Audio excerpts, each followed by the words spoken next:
tauchten plötzlich auf einem Radarschirm auf und waren ganz lange unerklärlich. Mittlerweile deutet alles darauf hin, dass ein Militärexperiment die Wolken verursacht hat.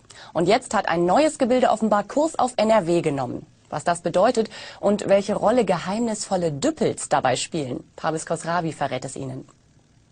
Kampfjäger der Bundeswehr manipulieren unsere Wetterkarten. Diese Vermutung von Bonner Wetterfröschen ist jetzt bestätigt. Unheimliche Geisterwolken mit einer Länge von 350 Kilometern tauchen plötzlich auf den Radarschirmen auf. Allerdings nur auf dem Wetterradar. Einmal im Sommer 2005 und einmal im März 2006.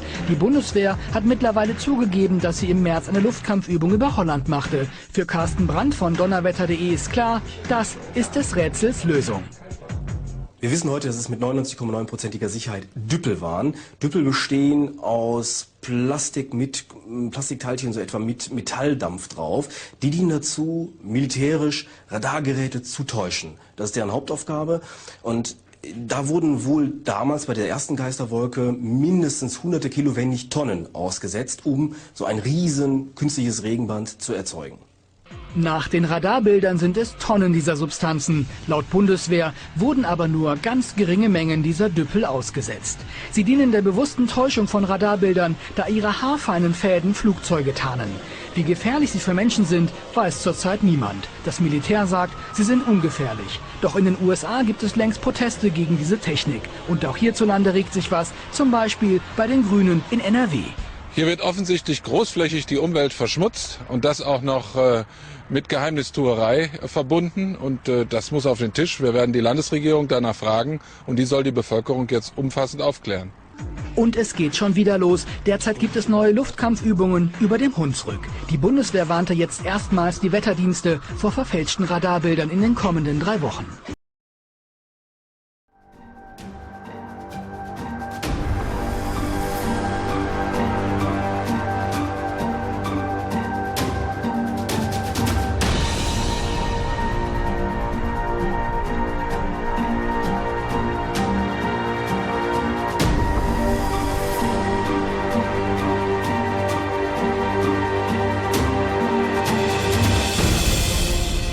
They keep you 20, 30, 40, 50 years behind the times. That's what they do. And when something crops up that you should see, or a few people are noticing, in comes their propaganda. They're the first to put out their propaganda.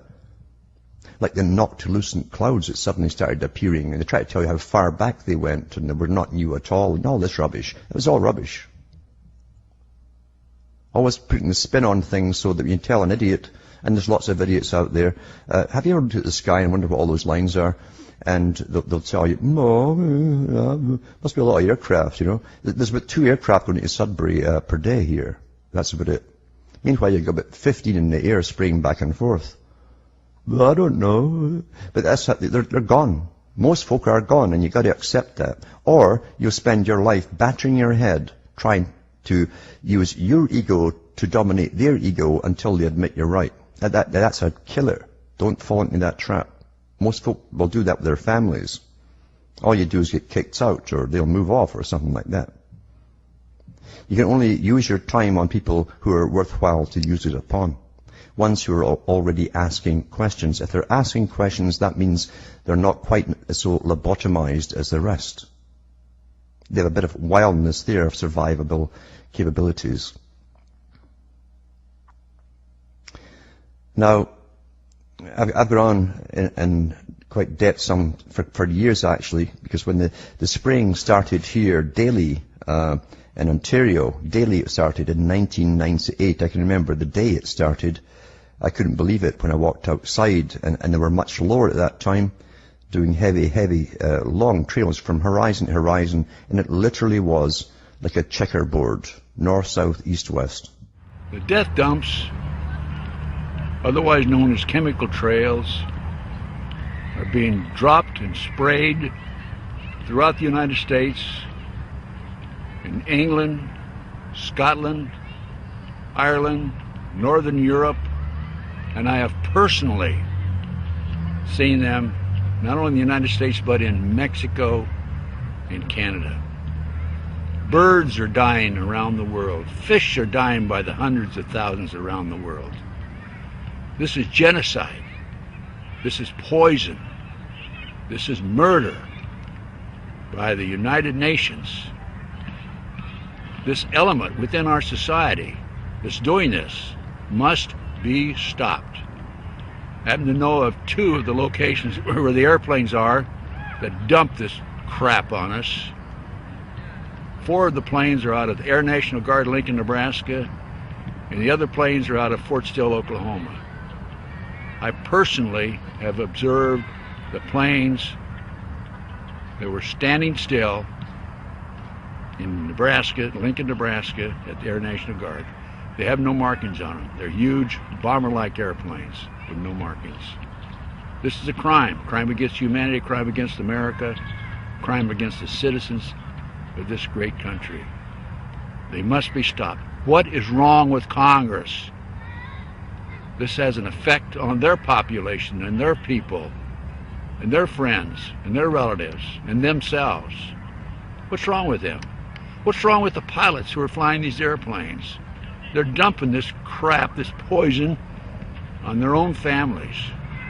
Somebody has to do something about it. Somebody in Congress has to step forward and stop it now. Thank you. I'm Ted Gunderson.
I'm gonna put this on YouTube. You videoing right now? Oh God, don't video right now. It's like it's spraying out of the top of his wings. Don't do any evidence.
Could a strange substance found by a southwest Arkansas man be part of a government test? Well, that's the question at the heart of a phenomenon called chemtrails, now getting widespread attention. Well, tonight, KSLA News 12 investigation reporter Jeff Farrell shows us the results of testing we had done about what's in our skies. It seemed like some mornings it was just crisscrossing the whole sky. It was just like a giant checkerboard. Bill Nichols snapped several photos of the strange clouds from his home in Stamps, Arkansas. They begin as normal contrails from a jet engine, but do not fade away like a normal contrail. Soon after, he saw particles in the air. You know, because we'd see it drop to the ground in a haze. Nichols then noticed the material collecting on the ground. This is water and stuff that I collected in bowls. I had it set out in my backyard on my dad's pickup truck. KSLA News 12 had the sample tested at a lab. The results? A high level of barium, 6.8 parts per million, more than 3 times the toxic level set by the EPA. Armed with these lab results about the high levels of barium found in our sample, we decided to contact the Louisiana Department of Environmental Quality. They told us that, yes, these levels are very unusual, but at the same time, they added the caveat that proving the source is a whole nother matter. Barium is a hallmark of other chemtrail testing, which even attracted attention from a Los Angeles TV station. There's already no shortage of unclassified weather modification programs by the government. But those who fear chemtrails could be secret biological or chemical testing on the public point to the 1977 Senate hearings in particular, which confirmed 239 populated areas had been contaminated with biological agents between 1949 and 1969. Later, the 1994 Rockefeller Report concluded hundreds of thousands of military personnel were also subjected to secret biological experiments over the last 60 years. But could secret testing be underway yet again? I'd rather it be something inert and benign, you know, something that's, you know, not causing any damage, but I'd like to know what it is. KSLA News 12 discovered chemtrails are even mentioned by name in the initial draft of House Bill 2977 back in 2001 under the Space Preservation Act. But the military denies any such program exists. Jeff Farrell, KSLA News 12 reporting.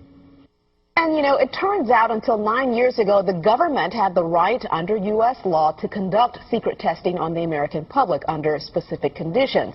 Only a public outcry repealed part of that law, with some exceptions. Now, Jeff's report mentioned high levels of barium linked to those alleged chemtrails. We wanted to find out exactly what effects barium has on the body. We spoke with Mark Ryan, the director of the Poison Control Center. Ryan tells KSLA News 12 that short-term exposure can lead to anything from stomach to chest pains.